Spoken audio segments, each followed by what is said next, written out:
Assalamualaikum warahmatullahi wabarakatuh. Saya Aidil Fikri dari kelas C14 Angkatan 2023 Fakultas Teknik Industri Universitas Pelita Bangsa.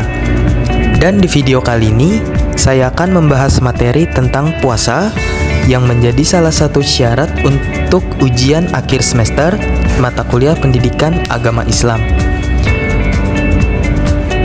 Di bab pertama, kita akan membahas tentang pengertian dari puasa.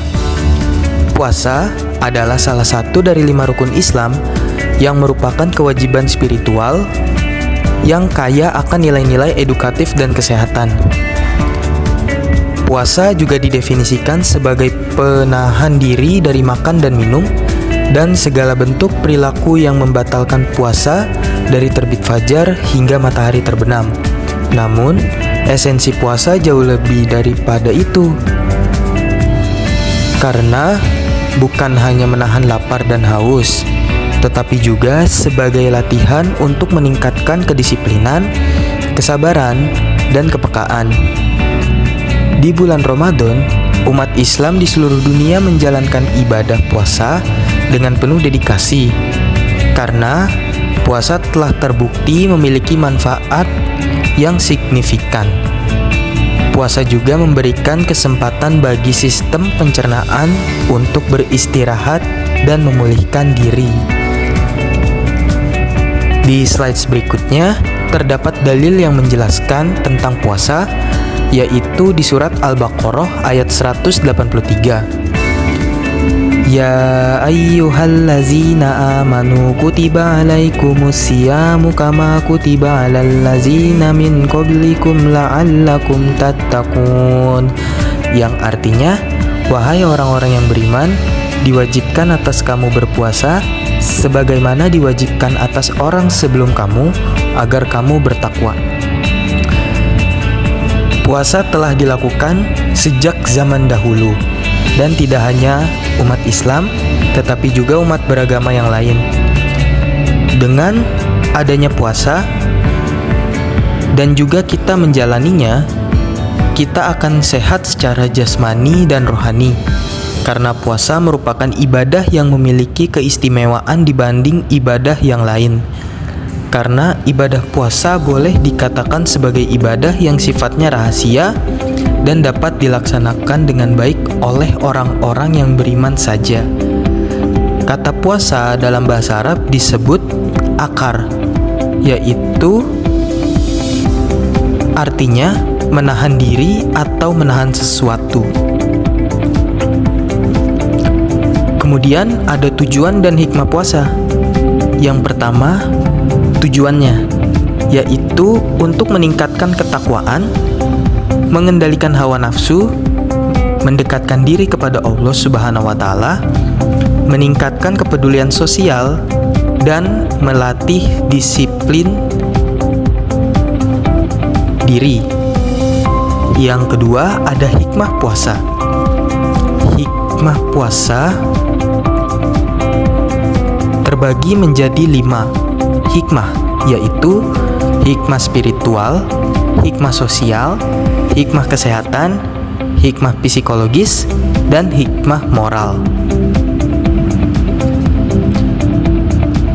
Kemudian ada jenis-jenis dari puasa.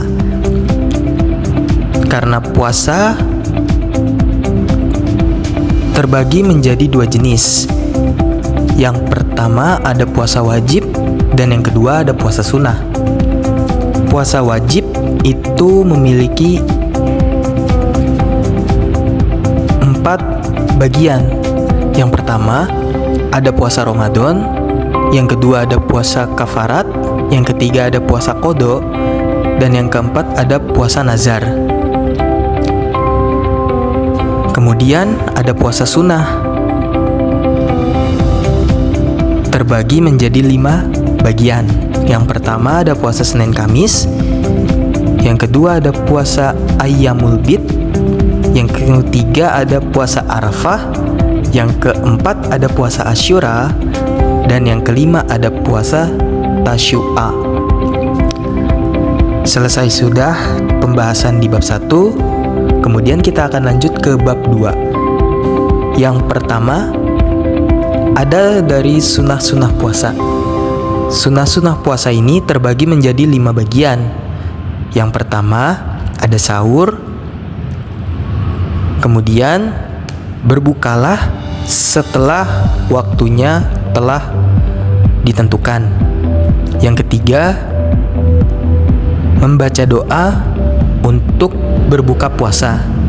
Yang keempat, berbukalah dengan yang manis-manis.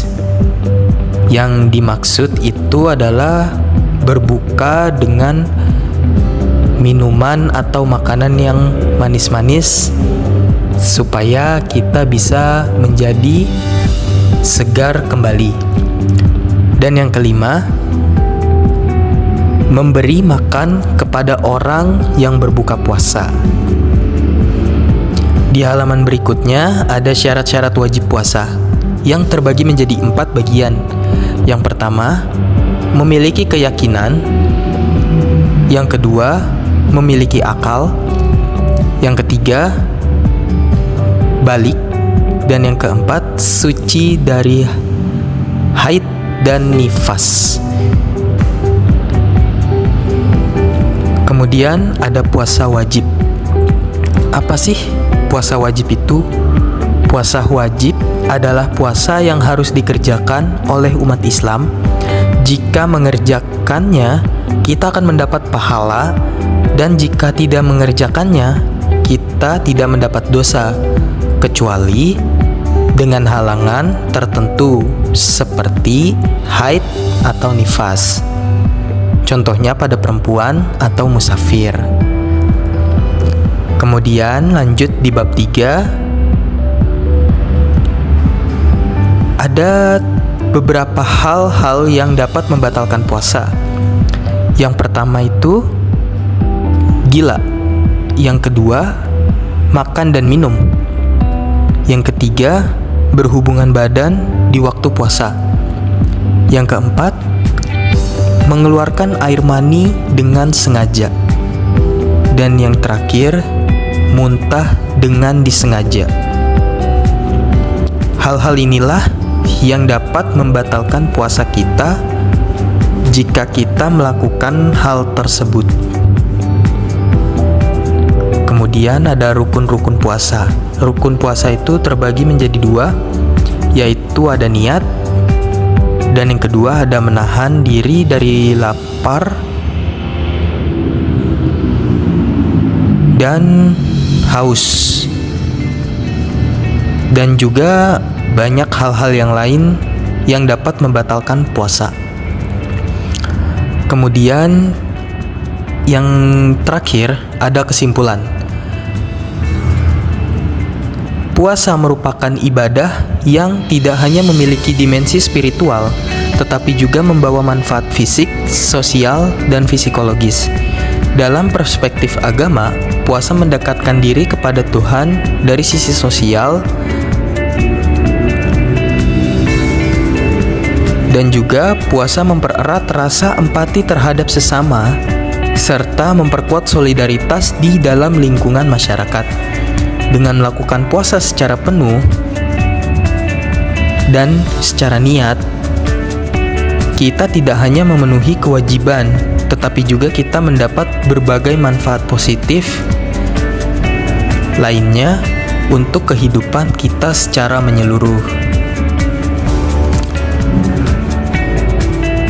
Sekian, terima kasih hasil pembahasan materi tentang puasa di video saya. Semoga apa yang saya berikan atau yang saya sampaikan menjadi berguna untuk kalian yang mendengarkannya. Terima kasih kepada Bapak Khairul Anwar yang telah membimbing saya di mata kuliah Pendidikan Agama Islam. Semoga apa yang Bapak berikan kepada saya dan teman-teman saya menjadi sumber untuk kehidupan yang akan datang. Terima kasih. Wassalamualaikum warahmatullahi wabarakatuh.